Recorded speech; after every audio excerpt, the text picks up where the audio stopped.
በዓለማችን ላይ ብዙ የተቀደሱ ቦታዎች አሉ። ግን ከዚህ ሁሉ ተራሮች የሚበልጥ ኪሩቤልና ሱራፌል በደስታ የሚያገለግሉበት አንድ ተራራ አለ። ያም ደብረ ቁስቋም ይባላል። የኢየሱስ ክርስቶስ እናት በስደቷ ያረፈችበት። ከዘመናት በኋላ ከደብረ ሲና በላይ ክብር ትኖ ታወጀ።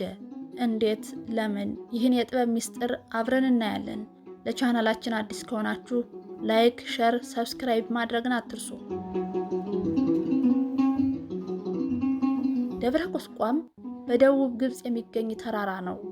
ደብረ ቁስቋም እመቤታችን ቅድስት ድንግል ማርያም ጌታችን መድኃኒታችን ኢየሱስ ክርስቶስን እንዲሁም ቅዱስ ዮሴፍና ቅድስት ሰሎሜን ይዛ ከስደት ሲመለሱ ያረፉበት ቦታ ነው። ይህም በቅዱስ ወንጌል እንደተጻፈ ሄሮድስ ክርስቶስን ለመግደል በፈለገ ጊዜ የእግዚአብሔር መልአክ ቅዱስ ገብርኤል ለአረጋዊ ዮሴፍ በሕልሙ ሕፃኑንና እናቱን ይዘህ ወደ ግብጽ ሸሽ ባለው መሰረት የተፈጸመ ነው። በስደቷም ችግር፣ ሐዘን፣ ረሃብና ለቅሶ ተፈራርቆባታል። ሄሮድስ ሰራዊቱን አሰልፎ ቢያስፈልጋትም ሊያገኛት አልቻለም። በዚህ ጊዜ ከግብረ አባቱ ከሰይጣን ባገኘው ምክር በቤተልሔም በገሊላና በይሁዳ አውራጃዎች ያሉ 144,000 የሚሆኑ ሕፃናት በሰይፍ አልቀዋል። እመቤታችን ግን ከሄሮድስ ሰይፍ አምልጣ በግብጽ በረሃ 3 ዓመት ከ6 ወር ስትኖር ልዩ ልዩ መከራ ደርሶባታል። ልጇ ክርስቶስ ደግሞ እንደ አምላክነቱ ልዩ ልዩ ታምራትን እያደረገ ያጽናናት ነበር። ከነዚህም ውሃ ፈልቆ ማጠጣት፣ ግመሎችን ድንጋይ ማድረግ፣ እነ ኮቲባን አስጥሞ በቤታቸው 6 ወር መቀመጡ፣ የጥጦስን ሰይፍ ወደ ነበረበት መመለስ፣ ተራሮች እንዲሰግዱለት ማድረግ የመሳሰሉት ይጠቀሳሉ። አርዲስ ወደ ተባለች ሀገር ገብተው እውሮችን አብርተዋል። አንካሶችን እና ልዩ ልዩ በሽታ ያለባቸውን ፈውሰዋል። በግብጽ ሀገር ችግር ሲበዛባቸው ወደ ኢትዮጵያ ገብተዋል። ሰባ ኢትዮጵያ እመቤታችንን አይተው ይችስ ከቤተ መንግስት በሆነ ችግር የመጣች ሴት ናት ብለው አዘኑላት። መልካም አቀባበልም አደረጉላቸው። እመቤታችንም ልጇን ይችን ሀገር ወድጃታለሁና እስከ መጨረሻው በዚህ እንኖር ስትለው በዚህ ሀገር ብዙ ቅዱሳን መነኮሳት ይነሳሉ፣ የተቀደሰች ሀገር ናት፣ በስምሽ ብዙ አብያተ ክርስቲያናት ይታነጻሉ፣ ስምሽን የማይጠራ የለም ብሎ ሀገሪቱን የአስራት ሀገር አድርጎ ሰጣት። ከዚያም በቅዱስ ዑራኤል አማካኝነት አውራጃዋን በሙሉ ተዘዋውረዋል። የኢትዮጵያ አውራጃዎች በኪደተ እግሩ ተቀድሰዋል። የክርስቶስ ስደቱ ቀድሞ በነቢዩ ኢሳይያስ እነሆ እግዚአብሔር በፈጣን ደመና ተቀምጦ ወደ ግብጽ ይመጣል፣ የግብጽ ጣዖት በፊቱ ይወርዳሉ ተብሎ በተነገረው መሰረት የተፈጸመ ነው። ነቢዩ ፈጣን ደመና ያለው ጌታችን በእመቤታችን በቅድስት ድንግል ማርያም ጀርባ ላይ ሆኖ ወደ ግብጽ መውረዱን ለመግለጽ ነው። በስደቱም ጣዖተ ግብጽ እየተሰባበሩ ሲወድቁ በእነሱም አድረው ሰውን ሲያስቱ የነበሩ አጋንንትም ሲሸሹ ታይተዋል። ዳግመኛም ጌታችን ዳግማዊ አዳም ነውና በምክረ ከይሴ ወይም በዲያብሎስ ምክንያት ተሰዶ የነበረውን ቀዳማዊ አዳምን ለመካስ ተሰደደ። በዚህም አጋንንትን ከሰው ልቦና ወጥቶ አሳደደ።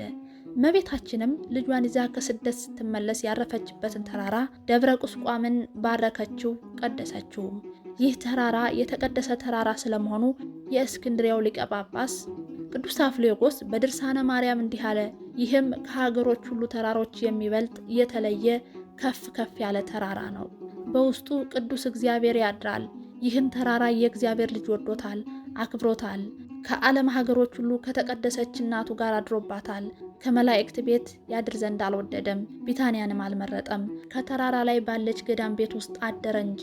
ነቢዩ ዳዊት የጽዮንን ተራራ ወደደ፣ በአርያምም መቅደሱን ሰራ እንዳለ፣ አንተ ተራራ ሆይ የእግዚአብሔር ማደሪያ በሆንክ ጊዜ በኪሩቤልና በሱራፌል መካከል ፍጹም ደስታ ተደረገ። የመላእክት ሰራዊት ቅዱስ የሆነ ፈጣሪያቸውንና ጌታቸውን ይታዘዙ ያገለግሉ ነበር። አንተ ተራራ ሆይ ያደረብህ ጌታችን ስለሆነ ከተራራዎች ሁሉ ከደብረ ሲናም ይልቅ ከፍ ከፍ ያልክ። ጌታችን በደብረ ሲና ባረፈ ጊዜ ፍጹም ደስታ፣ ታላቅ ብርሃን በሆነ ጊዜ መቅረብና መመልከት ከሙሴ በቀር የቻለ የለም። እሱም ቢሆን ፊቱን ማየት አልቻለም። ስጋ ለባሽ ሁሉ እሱን አይቶ በሕይወት መኖር የሚቻለው የለምና፣ እኛ ግን አየን፣ ከዚህ ማደሩንም ተረዳን። ዳግመኛም ንጹሕ በሆነች በማርያም ዘንድ አየነው። ቅድስት ከሆነች ከእመቤታችን ከቅድስት ድንግል ማርያም ዘንድ በቤተልሔም ስለኛ በተዋሃደው ስጋ በጨለማና በሞት ጥላ ስር ያለን እኛን ከቸርነቱና ሰውን ከመውደዱ የተነሳ መጥቶ አዳነን። ከዓለም ሁሉ ይልቅ ጣዖትን በማምለክ ሲበድሉም ወደ ግብጽ ሀገር ወርዶ በእነሱ ላይ የመለኮትነትን ብርሃኑን በማብራት ታላቅ የሆነ ክብሩን ገለጠ። በዚህ ሁኔታ በስደት ከኖሩ በኋላ መልአኩ በሕልም ለዮሴፍ ሕፃኑንና እናቱን ይዘህ ወደ ምድረ እስራኤል ተመለስ፣ የሕፃኑን ነፍስ የሚሻት ሞቷልና ብሎ ነገረው። ዮሴፍም ሕፃኑንና እናቱን ይዞ ወደ እስራኤል ምድር ተመለሰ። ከዚያም ቁስቋም ከሚባል ተራራ ላይ አረፉ። ምድረ አይሁድም በሄሮድስ ፈንታ ልጁ አርኬላዎስ እንደነገሰ ሰምቶ ወደ ገሊላ ሄደና ናዝሬት በምትባል ከተማ ኖሩ።